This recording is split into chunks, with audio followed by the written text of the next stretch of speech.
Hello दोस्तों, STRIDE science classes में आपका स्वागत है। तो आज हम पढ़ने वाले हैं क्लास 10 बायोलॉजी चैप्टर नंबर 1 जिसमें हमारा टॉपिक होगा रेस्पायरेशन, मतलब श्वसन क्या होता है। तो दोस्तों आपका है क्या, आप ये श्वसन आप ये भी बोल सकते हैं कि सांस लेने और सांस छोड़ने की प्रक्रिया को श्वसन कहते हैं। क्या सुना आपने दोस्तों? वातावरण से आप सांस लेने और सांस छोड़ने की प्रक्रिया को श्वसन कहते हैं। अब दोस्तों श्वसन और डिफिनीशन क्या हो सकता है? तो पचे हुए भोज्य पदार्थों का वातावरण के ऑक्सीकरण के द्वारा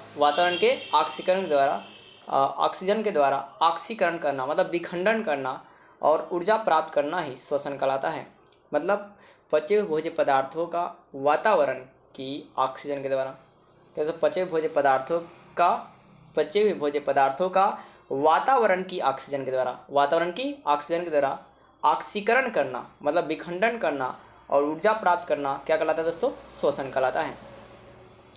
या आप ये भी पूछ सकते दोस्तों कि सांस लेने और सांस छोड़ने की प्रक्रिया को श्वसन कहते हैं। और श्वसन के कितने प्रकार होते हैं? जनरली 2 प्रकार के होते हैं। एक आक्षिक श्वसन होता है और एक या वायवीय श्वसन होता है। पहला दोस्तों आक्षिक श्वसन, दूसरा अनाक्षिक श्वसन। एक आक्षिक श्वसन जो वायु के उपस्थिति में होगा और अनाक्षिक श्वसन जो वायु के अनुपस्थिति में होगा। इसको दूसरी भाषाओं में वायुवीय श्वसन और इसको अनाक्षिक श्वसन को अवायुवीय श्वसन कहा जाता है। इंग्लिश में इसको वायुवीय श्वसन को एरोबिक रेस्पायरेशन कहते हैं। दोस्तों एरोबिक रेस्पायरेशन कहते हैं और अवायुवीय श्वसन को अनएरोबिक रेस्पायरेशन कहते हैं। दोस्तों वायु श्वसन का इंग्लिश का पढ़ेंगे एरोबिक श्वसन। मैं शॉर्ट में इसके लिए AR लिखना पसंद करूँगा। तो दोस्तों हम लोग जानते हैं कि वायु श्वसन मतलब एरोबिक रेस्पायरेशन क्या होता है। तो है क्या कि वैसा श्वसन जो वायु की उपस्थिति में होती है उसे वायु श्वसन कहा जाता है। क्या सुना आपने दोस्तों कि जो वायु की उपस्थिति में होगी उसे वायु श्वसन कहते हैं। और दोस्तों नेक्स्ट बात है, अब यह रखना कि वायु जो श्वसन की जो क्रिया होती है, पहली की जो क्रिया होगी वो कोशिका द्रव में होती है। किस में होती है? कोशिका द्रव में। और दूसरी क्रिया जो होती है, दूसरी क्रिया वो आपका माइटोकॉन्ड्रिया में होता है। पहली क्रिया कोशिका द्रव में और दूसरी क्रिया माइटोकॉन्ड्रिया में होता है। और भी बात है आप याद रखना दोस्तों, आपने क्या सुना कि वायु श्वसन की जो पहली क्रिया होती है वो कोशिका द्रव में होती है। किसमें होती है दोस्तों? कोशिका द्रव में होती है। ठीक है, कोशिका द्रव्य में। और दूसरी क्रिया जो होती है कहाँ होती है दोस्तों? माइटोकॉन्ड्रिया में। और दोस्तों वायवीय श्वसन में ग्लूकोज का पूर्ण विखंडन होता है। ग्लूकोज का क्या था दोस्तों? पूर्ण विखंडन होता है। और पूर्ण विखंडन के बाद क्या निर्माण होता है, क्या बनता है? अगर ये सवाल आ जाए दोस्तों आप याद रखना कि जल बनता है। क्या होता है? जल और कार्बन डाइऑक्साइड। क्या बनता है दोस्तों? CO2 और H2O बनता है। अब दोस्तों कि वायु जो श्वसन होती है इसे एनर्जी ज़्यादा मिलता है। मतलब हमने 3 बातों को देखा कि वायु श्वसन जो वैसे किसे कहेंगे? जो श्वसन वायु की उपस्थिति में होगी उसे वायु श्वसन कहेंगे। वायु श्वसन की क्रिया पहली क्रिया कोशिका द्रव में, दूसरी क्रिया माइटोकॉन्ड्रिया में। इसमें ग्लूकोज का पूर्ण विखंडन होता है। ग्लूकोज का दोस्तों पूर्ण विखंडन होता है। और पूर्ण विखंडन में क्या बनता है? तो CO2 और H2O का निर्माण होता है। और इसमें बहुत से ज़्यादा क्या दोस्तों एनर्जी प्राप्त होती है। और इस श्वसन का एग्जाम्पल की अगर मैं बात करूँ तो सभी पेड़ पौधे और जीव जंतु आते हैं, वो सारे वायु श्वसन मतलब वायु की उपस्थिति वाला श्वसन करते हैं। अब जैसे वैसे आप स्क्रीनशॉट ले सकते हैं दोस्तों, जो बात मैंने आपको समझाया। दोस्तों है क्या? वायु एरोबिक रेस्पायरेशन मतलब वायु श्वसन या आक्षिक श्वसन। दोस्तों जो श्वसन वायु की उपस्थिति में होता है, देखिए दोस्तों यहाँ पे अनुपस्थिति लिखा गया, उपस्थिति क्या दोस्तों? उपस्थिति कर लिखा प्रेजेंटिंग। तो जो श्वसन वायु की उपस्थिति में होती है उसे एरोबिक रेस्पायरेशन या वायु श्वसन कहते हैं। इसकी सॉरी दोस्तों अनएरोबिक है, यहाँ पर देखिए दोस्तों वायु श्वसन। तो वायु श्वसन किसे कहते हैं दोस्तों? कि जो श्वसन जो ऑक्सीजन की उपस्थिति, जो श्वसन ऑक्सीजन की उपस्थिति में होता है उसे एरोबिक रेस्पायरेशन कहते हैं। एरोबिक रेस्पिरेशन की प्रथम क्रिया कोशिका द्रव में और दूसरी क्रिया माइटोकॉन्ड्रिया में होती है। और एरोबिक श्वसन में ग्लूकोज का पूर्ण विखंडन होता है। और क्या बनता है दोस्तों? तो CO2 और जल का निर्माण होता है। और एरोबिक रेस्पिरेशन में क्या होता है? तो एनर्जी ज़्यादा मिलती है आपके अनएरोबिक रेस्पिरेशन के तुलना में। और दोस्तों जो ऊर्जा मिलती है वो किस रूप में संचित होता है? एरोबिक रेस्पिरेशन में जो एनर्जी आपका कलेक्ट होता है किस रूप में? तो ATP के रूप में। और ATP का मतलब क्या होता है? एडिनोसाइन ट्रीफॉस्फेट। और इसका एग्जाम्पल क्या है दोस्तों? सभी पेड़ पौधे और जीव जंतु। क्या है दोस्तों? सभी पेड़ पौधे और जीव जंतु। अब दोस्तों हम आते हैं अवायवीय श्वसन में। तो आइए अवायवीय श्वसन को पहले समझ लेते हैं कि अवायवीय श्वसन दोस्तों क्या होता है। तो अवायवीय श्वसन क्या होगा दोस्तों कि वैसा श्वसन जो वायु के अनुपस्थिति में होगा, वायु के क्या होगा दोस्तों अनुपस्थिति में होगा, तो उसे हम लोग कहेंगे अवायवीय श्वसन। ठीक है दोस्तों। और अवायवीय श्वसन की जो पूरी क्रिया होती है, टोटली जो क्रिया होगी वो कोशिका द्रव में होती है। किस में होती है? कोशिका द्रव में। लेकिन वायवीय श्वसन की कोशिका पहली क्रिया कोशिका द्रव, दूसरी क्रिया माइटोकॉन्ड्रिया में, और इसकी पूरी क्रिया दोस्तों कोशिका द्रव में होती है। अब है दोस्तों क्या कि अवायवीय श्वसन में जो क्या होता है, ग्लूकोज का आंशिक विखंडन होता है। ग्लूकोज का दोस्तों आंशिक विखंडन, आंशिक विखंडन थोड़ा सा विखंडन होता है, और इसके द्वारा क्या बनता है, तो पायरुवेट जो है आपका लैक्टिक अम्ल का निर्माण करता है। क्या निर्माण करता है दोस्तों? लैक्टिक अम्ल या इथेनॉल का निर्माण करता है। फिर दोस्तों इससे एनर्जी क्या मिलती है? कम मिलती है। और अवायवीय श्वसन की क्रिया दोस्तों ईस्ट में होती है। क्या कहते हैं दोस्तों? ईस्ट में होती है। और अवायवीय श्वसन की क्रिया जो ईस्ट में होती, क्या कहते हैं दोस्तों? ईस्ट में होती है। और अवायवीय श्वसन की जो क्रिया जो है दोस्तों वो आपको किण्वन कहलाती है।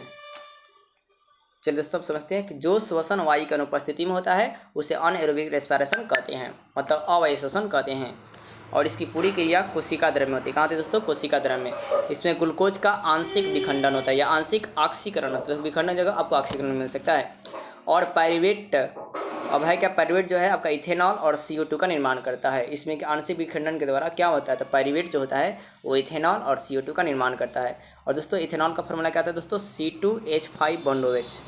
C2H5 बॉन्ड क्या दोस्तों? OH होता है। और इसमें एनर्जी क्या मिलती है? कम मिलती है दोस्तों। और इसका उदाहरण क्या है दोस्तों? ईस्ट जीवाणु। क्या दोस्तों? ईस्ट। अब दोस्तों है अवायवीय श्वसन की क्रियाविधि। क्या दोस्तों? अवायवीय श्वसन की क्रियाविधि। तो अवायवीय श्वसन की क्रियाविधि में क्या होता है दोस्तों? तो मैंने बताया कि इसकी पूरी क्रियाविधि आपका है क्या कि कहाँ होती है, तो कोशिका द्रव में होती है। इसमें ग्लूकोज का जो विखंडन होता है पायरुवेट और ATP में, पायरुवेट और क्या जी ATP की ऊर्जा के रूप में होता है। अब दोस्तों देखिए, जब पायरुवेट का विखंडन ऑक्सीजन का अनुपस्थिति में होता है, क्या सुना आपने? पहली क्रिया देखिए, पहली क्रिया आप इसे नोट भी कर सकते हैं। जब पायरुवेट का विखंडन ऑक्सीजन की अनुपस्थिति में होता है तो इथेनॉल और CO2 का निर्माण होता है। और यह प्रक्रिया कहाँ होती है दोस्तों? ईस्ट में होती है। और यह प्रक्रिया क्या कहलाती है, तो आप याद रखना, किण्वन कहलाती है। क्या कहलाती है दोस्तों? किण्वन, किण्वन कहलाता है। फिर सुनिए दोस्तों, जब पायरुवेट का विखंडन ऑक्सीजन के अनुपस्थिति में होता है तो इथेनॉल और CO2 का निर्माण होता है। और यह क्रिया ईस्ट में होती है, और इस क्रिया को किण्वन कहा जाता है दोस्तों। और एक और एक्स्ट्रा बात आप रखें दोस्तों कि किण्वन प्रक्रिया के द्वारा जो है जो भी मतलब पेय पदार्थ बनाए जाते हैं, जैसे बियर हो गया, रम हो गया, शराब हो गया, सब किण्वन प्रोसेस से बनाए जाते हैं। अब दूसरा दोस्तों, पायरुवेट का जब विखंडन ऑक्सीजन की उपस्थिति में होता है, ऑक्सीजन के उपस्थिति में होता है तो CO2 और जल और ऊर्जा का निर्माण होता है। और यह प्रक्रिया कहाँ होती है, तो माइटोकॉन्ड्रिया में होती है। कहाँ दोस्तों? माइटोकॉन्ड्रिया में होता है। फिर दोस्तों कि जो पायरुवेट का विखंडन ऑक्सीजन का अगर अभाव में होता है, पायरुवेट विखंडन का दोस्तों ऑक्सीजन के अभाव में होता है, तो इससे लैक्टिक अम्ल का स्राव होता है। और ये क्रिया कहाँ होती है, तो पेशी कोशिकाओं में। कहाँ दोस्तों? पेशी कोशिकाओं में होता है। कहाँ दोस्तों? पेशी कोशिकाओं में होता है। तो चलिए दोस्तों हम तीनों बात को फिर से बता दें। देन हम दोस्तों पहला क्रिया में आपको क्या लिखना है, मैंने आपको यही बताया दोस्तों कि आपका पायरुवेट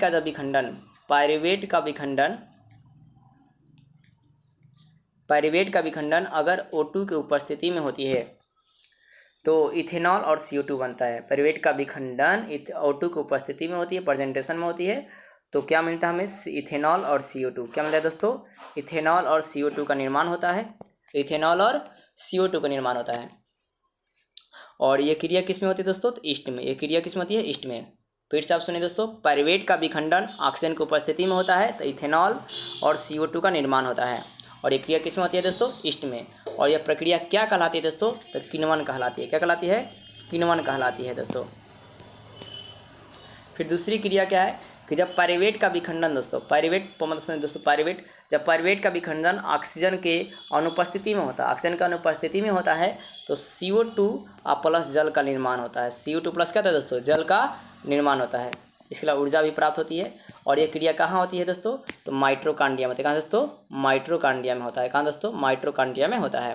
फिर से दोस्तों, जब पायरुवेट का विखंडन ऑक्सीजन के अनुपस्थिति में होता है तो ऑक्सीजन की उपस्थिति में होता है, गलती से बोल दिया, ऑक्सीजन की उपस्थिति में होता है तो CO2 H2O और ऊर्जा प्राप्त होता है। और एक क्रिया कहाँ होती है दोस्तों? माइटोकॉन्ड्रिया में।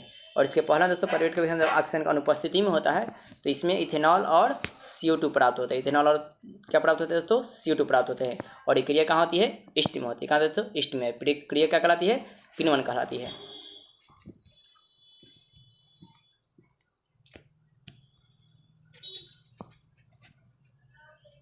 अब तीसरा है दोस्तों कि जब पायरुवेट का विखंडन ऑक्सीजन के अभाव में होता है, O2 के क्या होता है दोस्तों? अभाव में होता है, तो ये क्रिया है दोस्तों, ध्यान दीजिए, इससे क्या निर्माण होता है? लैक्टिक एसिड का। क्या होता है दोस्तों? लैक्टिक एसिड का निर्माण होता है। लैक्टिक एसिड का निर्माण होता है। और इस प्रक्रिया में दोस्तों, यह प्रक्रिया कहाँ होती है? तो पेशी कोशिकाओं में। कहाँ होता है दोस्तों? पेशी कोशिकाओं में।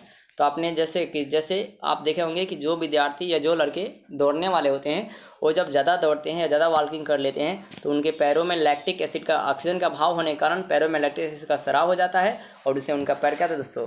दर्द करने लगता है। इसके लिए हमें दोस्तों मूव जैसे कोई प्रोडक्ट का इस्तेमाल करना चाहिए।